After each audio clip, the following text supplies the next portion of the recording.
The celebration of Dussehra signifies the conquest of good over evil, light over darkness and wisdom over ignorance. Dussehra was first celebrated to mark the victory of Lord Rama over Ravana. It was the day when Lord Rama defeated the Demon King Ravana after a long battle in Lanka.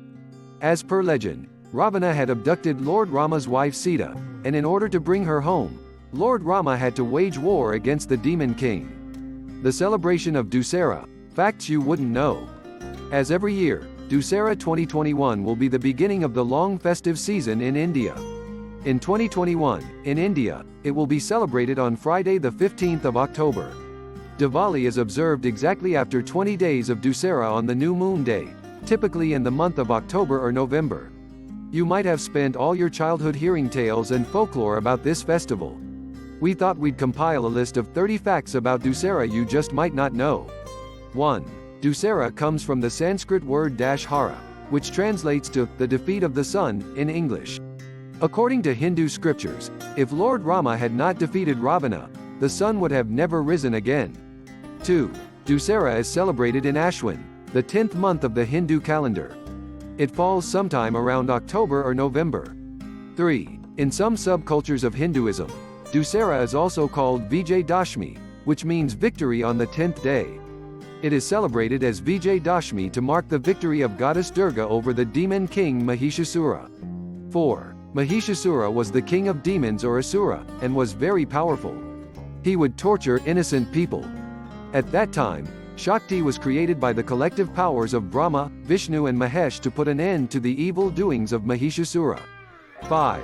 In Mysore, goddess Chamundeshwari is worshipped on the day of Dussehra.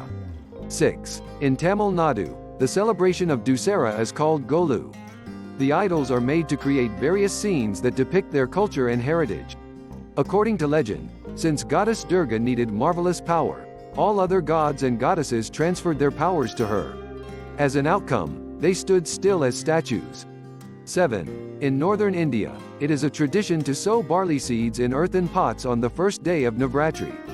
On the day of Dussehra, these sprouts are used as symbols of luck. Men place them in their caps or behind their ears. 8. Some legends even mention that goddess Durga, along with her children, Lakshmi, Ganesha, Kartik, and Saraswati came to her birthplace on earth to stay for some time. On the day of Dussehra, she returned to her husband Lord Shiva.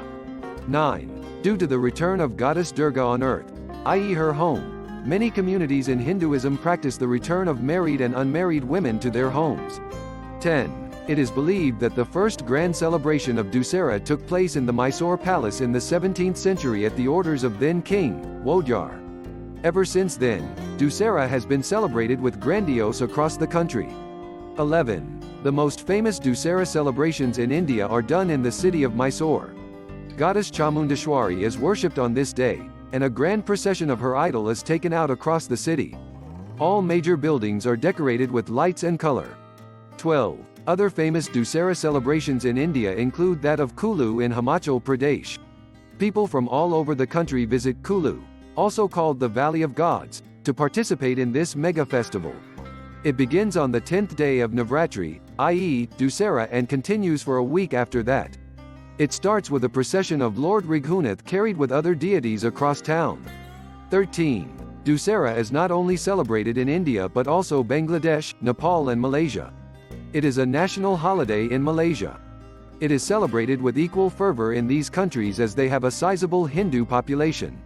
14. Dussehra marks the harvesting of Kharif crops and sowing of Rabi crops. It's an important occasion for farmers of all beliefs. 15. Dussehra also marks the end of the season as we finally bid adieu to summer, and it's time for the winter season. It is a popular belief that there is a nip in the air after burning the effigy of Ravana. 16. Dussehra signifies the revealing of the power of both Lord Rama and Goddess Durga. Goddess Durga had revealed to Lord Rama the secret of killing the demon king Ravana. 17. The 10 days of Navratri are marked by Ramlila being enacted across the country. On the final day of Dussehra, the scene of Lord Rama defeating Ravana takes place. To mark the end of Ramlila, an effigy of Ravana is burned. 18. The grandest Ramlila is held in the Ramlila Maidan of Delhi, dearly named after the enactment of the play. It is attended by important personalities, including the Prime Minister of India. 19. The burning effigies signify the killing of all evils of the soul, which are represented by the 10 heads of Ravana. Each of his heads stands for an evil.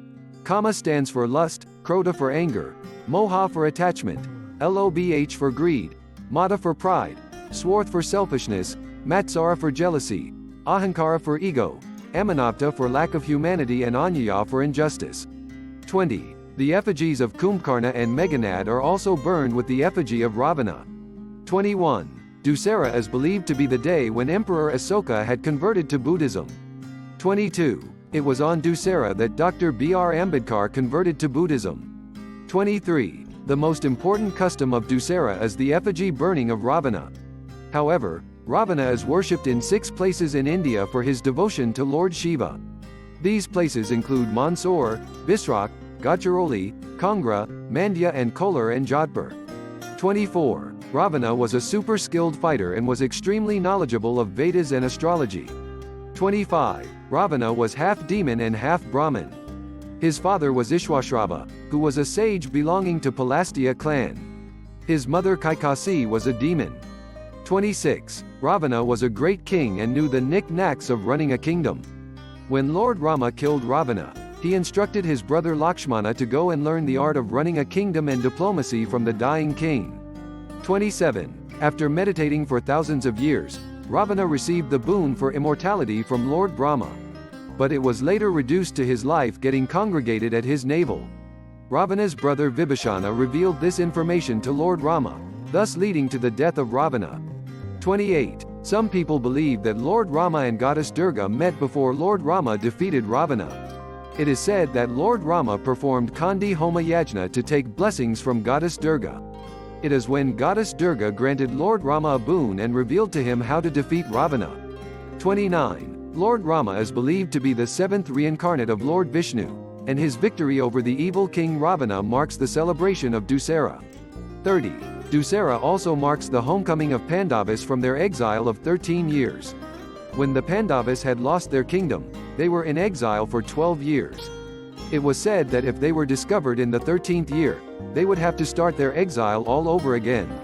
So, on the commencement of the final year, they hide all their weapons inside the hole of a shami tree. After the end of the 13th year on the sacred day of Vijaya Dashami, they retrieved their weapons to worship them along with the tree. Thus, shami tree is considered to be a symbol of goodwill.